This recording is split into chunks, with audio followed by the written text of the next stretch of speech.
পনিরগুলোকে লাল করে ভেজে তুলে নিয়েছি। এবার কড়ার মধ্যে দিয়ে দেবো হচ্ছে কালো জিরে আর শুকনো লঙ্কা। এবার কড়ার মধ্যে দিয়ে দেবো পেস্ট করে রাখা পালং শাকটা। পালং শাকটা দিয়ে দিয়েছি, দেখতে পাচ্ছেন পেস্ট করে রাখা পালং শাকটা দিয়ে দেওয়ার পর কিছুক্ষণ 2 থেকে 3 মিনিট ফুটিয়ে নেব। পালং শাকের পেস্টটা দেখতেই পাচ্ছেন কড়ার মধ্যে ফুটে উঠেছে খুব সুন্দর হবে। এবার দিয়ে দেবো হচ্ছে ভেজে রেখেছিলাম যে পনিরগুলো, সেগুলো।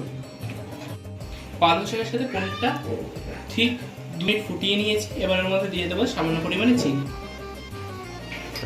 একটু নেড়ে মিশিয়ে নেবো চিনিটাকে। চিনিটা মিশিয়ে নিয়েছি সব কিছুর সাথে ভালোভাবে। এবার নামিয়ে নেব।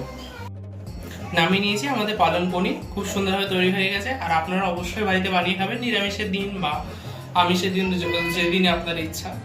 ভিডিওটি কেমন লাগলো অবশ্যই জানাবেন, একটি লাইক কমেন্ট শেয়ার করে দেবেন, পাশাপাশি আমাদের চ্যানেলকে সাবস্ক্রাইব করে দেবেন। Thanks for watching.